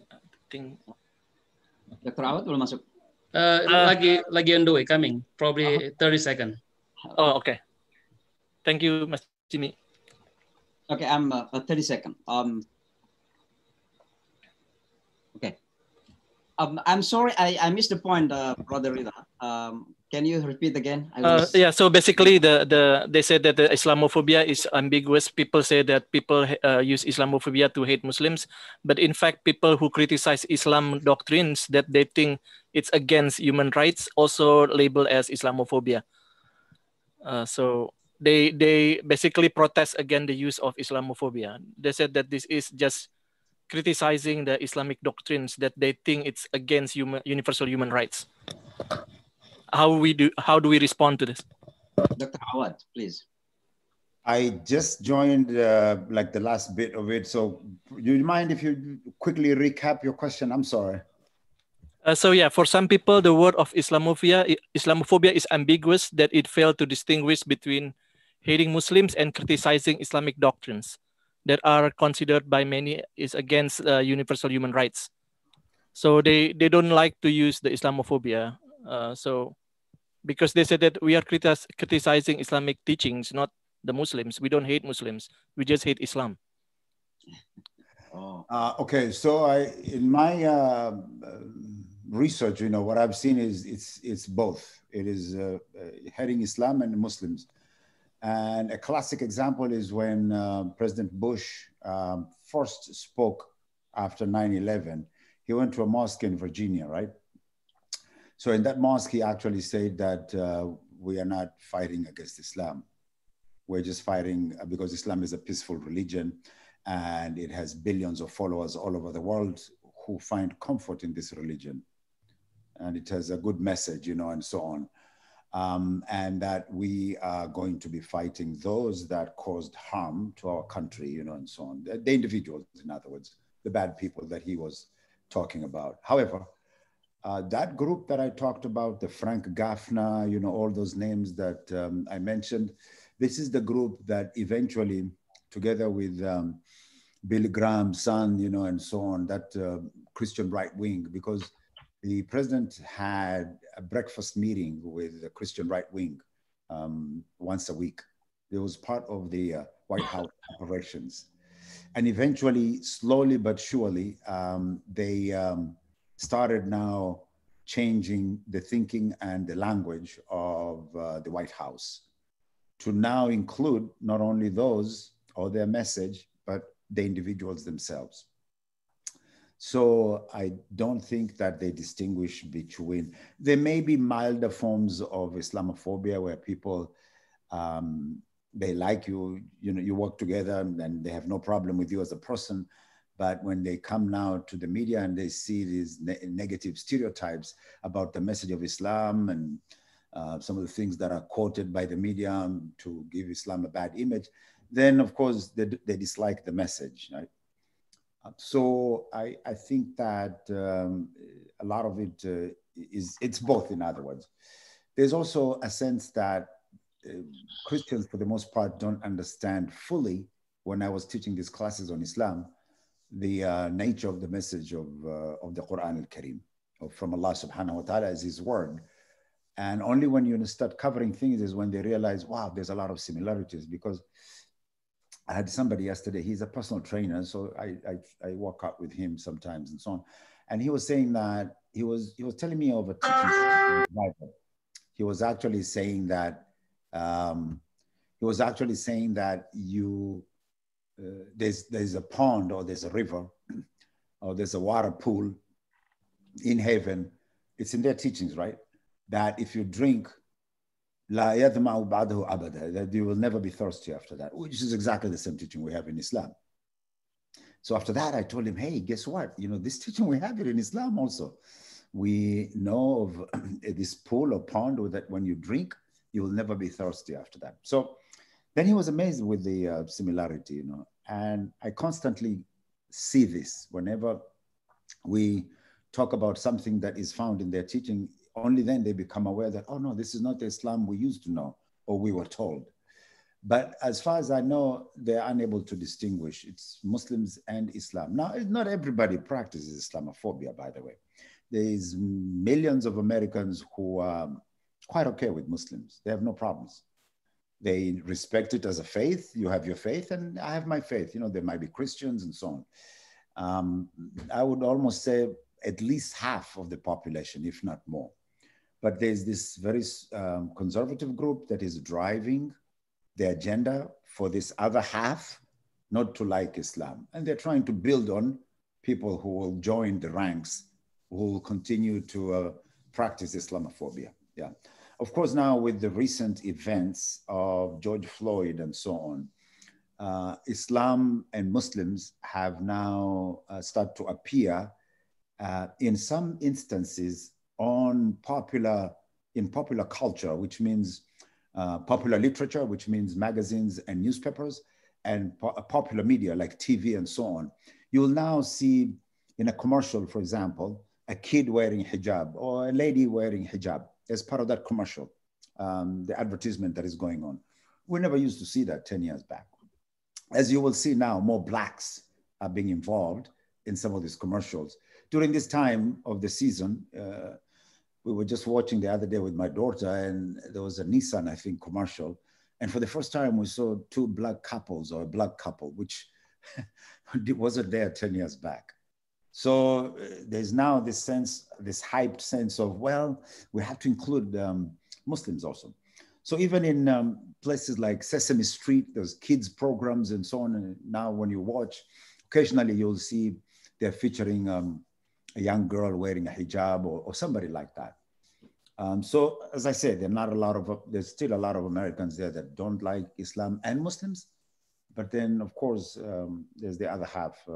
We have to appreciate that to me, they're quite okay with you being a Muslim. They have no problem, you know. Hope I answered your question. Jazakallah khair, Dr. Awad. Yeah, so there's Imam Samsi Ali maybe can add more. Yeah, I think I agree with Dr. Awad that it can be both. Although I incline into the ignorance of Islam because of the misunderstanding through misrepresentation of many Muslims. You know, number one, we have to know that American people are not interested to learn about deen, about religion in general. So what do you expect about learning Islam? And that's why we see, because of that ignorance, al-jahl about the deen, you know, they tend to see religion through anthropological way, through the people. They tend to conclude about the faith through humans' action.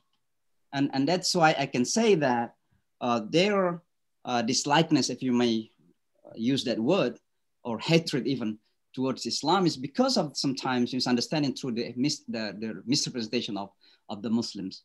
Let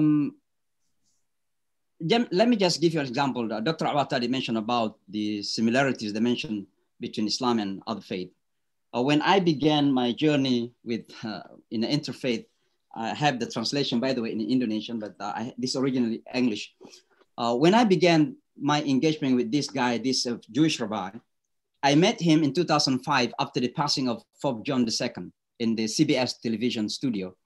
And I extended my hand to shake hand, and he didn't want to shake hand or even to see my face.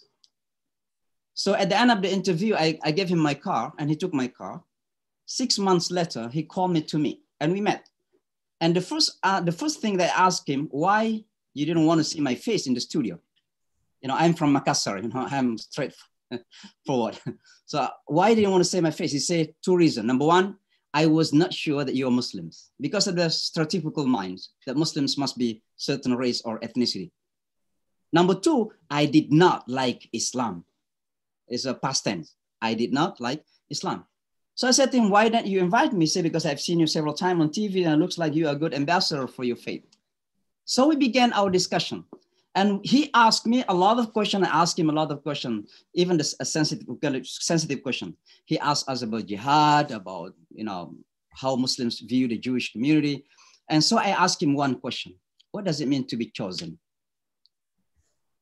And he answered almost the same translation of the ayah of the Quran, kuntum khayra ummatin ukhrijat linnas ta'muruna bil ma'ruf wa tanhawna 'anil munkar wa tu'minuna billah. But in his conclusion, we have been entrusted to defend and represent the Tawheed, if you may say. So they feel that they are representing the Tawheedullah. So I said, if that is the reason to be considered the chosen, we are even more chosen than you.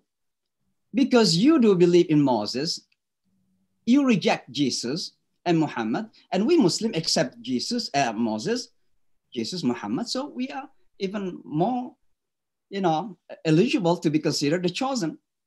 And we laugh at each other. He laughed and I laughed, and then we decided to organize the first summit of imams and rabbis in the United States. At the time, I was the imam of the 96th Street Masjid. So my point here that, you know, how a person that is deeply ignorant of the teaching changed his mind. Not only that, he became friend with me, he defended even the word Sharia. Few years back when Newt Gingrich campaigned against Sharia, Newt Gingrich, the former speaker, and he was so much against Sharia. And in fact, he was the person who gave the Muslim for the first time to do Jum'ah in the Capitol Hill, Newt Gingrich. So it is just a paradox, okay? Jum'ah is Sharia, man. But he was so against Sharia. So the rabbi came to me and said, Imam, why people don't like Sharia? What is Sharia? So I said to him, Rabbi, when you eat, do you eat kosher or any normal food? He said kosher. Let me ask you this question. Are you eating kosher because of health reason or because of religious reason? He said, because of religious reason. He said, it is similar to me. I am eating only halal. The haram, I don't eat it. Okay, I'm eating halal, not only because it is healthy, even though I do believe that halal is healthy, inshallah, but I do believe that this is a religious reason. And then ask him the second question. Are you circumcised or not? He said, yes, I am circumcised. I said, don't show me. I believe in that. I believe you are circumcised. Let me ask you, it is for religious reason or health reason? He said, for religious reason. I said, that is what Sharia in Islam. I am circumcised, not for health reason, but for Sharia. I'm Muslim because I'm practicing Sharia. I cannot be Muslim without Sharia. And since then, he defended Sharia everywhere. That's what it is. So many people, you know, so deeply ignorant of religion, but after, you know, explaining and dialogue and engaging, they change their minds. So I think coming back again can be both. Can be because they don't like Islam or they don't like Muslims, depend. So there's Dr. Awad, you have?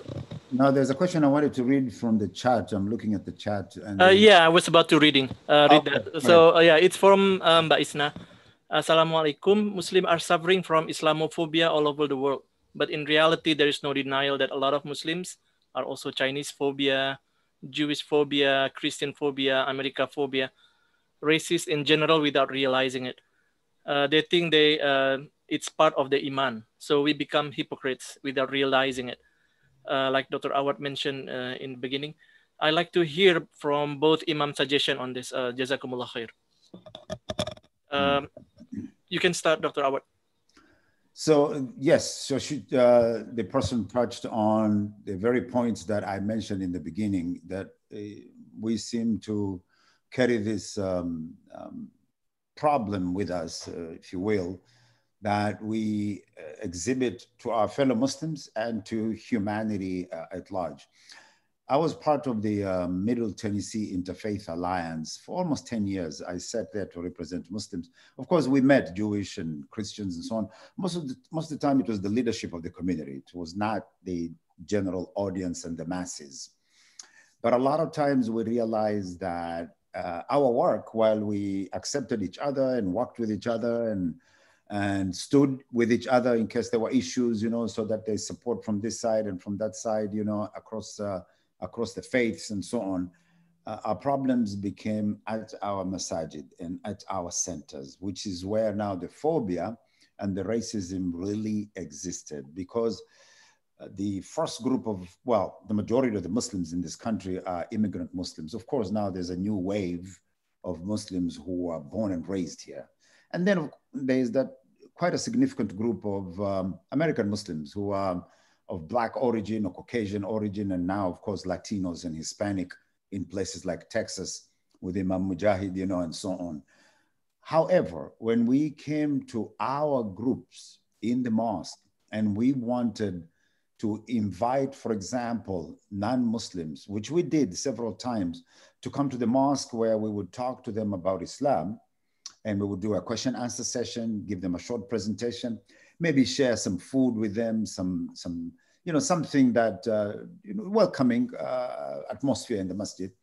There was always a group of individuals who were against that completely in the mosque, and they would fight us tooth and nail.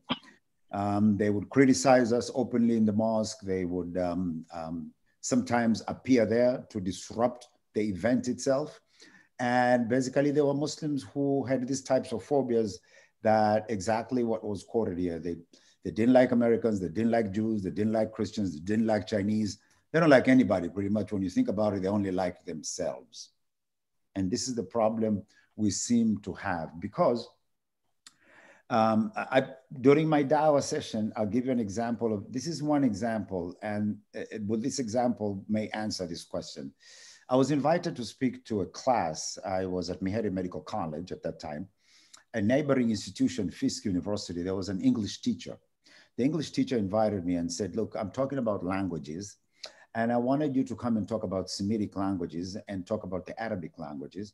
And I just want to show them, how languages differ from like the Latinic, Germanic languages, English and so on, and then into the other group, which is the Semitic languages. Yeah. So as I was going there to talk to the group of students, about 30 something or so, I thought to myself, okay, what is it that I would say that would be a da'wah, a reminder towards not only the beauty of the Arabic language, but at least to show the beauty of Islam also. So I chose the word Allah, and I started expanding on it, telling them that, the Arabic language is based on what we know as al-jidhr, which is the root word, which is always 3 letters. Islam comes from silm, sin, lam, mim, for example. And Allah comes from 3 letters also, aliha, or its origin. One of its origins is aliha, which means the one and only God. So the Semites, I was telling them, the Semites means the Semitic people, as Musa and Isa and Muhammad, sallallahu alaihi wasallam, that all of them, they had a word that they used to refer to God. And it was unique in their language because it had certain qualities and characteristics. It was neither male nor female. It had no plural, no single, it just is a word to refer to God. So as I was talking about that, I had a chance to expand on why the Semites worshiped this one God. And they called to the worship of this one God. I forgot totally about the class after that. It was done, and I was almost 3 years later, a young man came to the mosque. And it was during Friday prayer, and he stood outside the mosque. He was waiting for me. And I was supposed to be the khatib that day. And he said, are you Dr. bin Hazim? I said, yes. He said, you might not know me, but I know you. You came to my class at Fisk University to talk about the Arabic language and the power of language. I said, yes, I remember the class. He said, well, that got me interested in Islam. And I started reading about Allah as you had explained it. And now I'm here to take my Shahada. So we walked into the masjid. After the Salah, I introduced him. It was the seed that we planted that now is bearing the fruits. And he took the Shahada after I had long gone and forgotten from that class of what I had covered in that class. So this goes back to what the Imam is saying, that until you sit down with them and you begin to explain and expand on certain concepts in Islam, clarifying the misconceptions, and so on, I think then we begin to perhaps remove these misnomers and misinformation. What I also tell Muslims is that we also want to put forward in our communities here in the United States, our champions and our heroes of who the Muslims pioneers were in this country. For example, people like Malcolm X, which we hardly get to talk about or move this idea of this figure in our minds, as one of the founding members of mainstream Islam when he moved from the Nation of Islam into Sunni mainstream Islam. Right? You hardly hear him, only when we're in the concept of Black History Month, and so on. People like Muhammad Ali, who not only became the champion of America, became the world champion, all over the world. Whenever Muhammad Ali is mentioned, everybody is excited. Rahimahullah, is now passed. But I mean, these are some unique things that we need to continue to teach in our children and our programs to showcase the American Muslims who are the heroes of Islam in this country, right? Whether they are of our origin or not, that's besides the point. Just think about Muhammad Ali. He had 14,000 people went for his burial. I talked about that in a masjid recently here in Tennessee. 14,000 people. Who do you know that has been buried by 14,000 people, including presidents of countries that attended it, the burial? Number one. Number two, when his name, they wanted to put his name on the Hollywood Walk of Fame, where they have those stars on the ground and people walk and read the names. Oh, this person, that celebrity, and so on. He refused for his name to be put on the ground. He said, this is the name of my prophet. And it would be disrespectful if people stepped on his name. And so they agreed to put it on a wall. The only case they approved that was put on a wall beside, instead of the floor where people walk, they had put it on a wall, Muhammad Ali. So you have these kinds of figures, yeah? And these are powerful figures that we need to showcase continuously. But we want to, and there's nothing wrong with that. We want to talk about some old scholar that lived 600-700 years back. I myself, as a student of Islam, I'm struggling to even understand that scholar. And then we want to tell about our kids who live in America about some guy that lived 700, 800 years back. They have no connection to that. You start telling them about Malcolm X and Muhammad Ali, and they read that and they see that in school and so on, immediately, it excites them, and so on. So there's also this idea that our own curricula needs to be reimagined. And this is what the youth are talking about when we talked about that departure in religion, that we need to reimagine things and not come back with that conservative traditional approach of how we were taught Islam. And now we want to do the same. Kids who live 2020 in America, it's not going to work the same way. Yeah, thank you. Jazakallah khair, Dr. Awad. I've been reminded. I'm really sorry that the time is up for the next session. Imam Samsi Ali, if you have 1 minute just to wrap it up. 1 minute. I just wanted to say, I don't want to use the word hypocrisy. I think it's too hard and harsh at the same time. But I think our misrepresentation of Islam had caused tremendous challenge, not only towards non-Muslim friends, but also to our youngsters, to young generations. Let me just give you just one example in less than 1 minute. The other day, a Bengali father came to me crying, literally crying. He said, please do help me with my son. I said, what happened? He said, my son doesn't want to come to the masjid anymore. So one day I came and met his son and I say, brother, what happened to you? He's a student, a university student. And he said, not that I don't like to come to the masjid, But every time that I wanted to come to the masjid, my father wanted me to change my outfit. He's Bengali origin, but then he said, Imam, I'm not a Bengali, I'm an American. But my father wanted to have this shalwar and kameez. In other words, that we Muslims, particularly immigrant parents, must, as in the words of Dr. Awad, we have to reimagine our religiosity and the way we understand our faith. I think this is the only way to move forward. Otherwise, we are going to lose our generation. And that is the fact. That's the fact. Well said, Imam. I'm with you on that one. Thank you. Jazakallah khair, Imam Samsi. Yeah, this topic is very, very hot topic actually. So we might, need to have a special session on this one in our Muhammadiyah meetings, I think. I'm really sorry to cut all the other questions because of, again, the time limit us on the next session is actually supposed to be starting like about 10 minutes ago. So inshallah, we're gonna continue this with, so all the question, I will forward it to both Imam Samsi and Dr. Awad, inshallah. And I just wanna introduce the next session is about the roles and challenge of Muslim women in public space in the USA. The speaker will be Sister Sabina Mohyuddin, and the moderator will be Dr. Sarah Muwahidah, postdoctoral research fellow and adjunct professor at the Department of Religion, Emory University, Atlanta, Georgia. So thank you again all for coming to this session. So hopefully we will get barakah and rahmah from Allah Subhanahu wa Ta'ala. We close our session today with Kafaratul Majlis. Jazakumullah khair, Imam Samsi and Dr. Awad, for coming. We really appreciate your time and sharing with us your knowledge and experience, mashallah. Subhanaka Allahumma wa bihamdika ashhadu an la ilaha illa anta astaghfiruka wa atubu ilaik. Wa billahi taufiq wal hidayah. Wassalamu alaikum warahmatullahi wabarakatuh. Wa alaikum salam wa rahmatullahi wa barakatuh.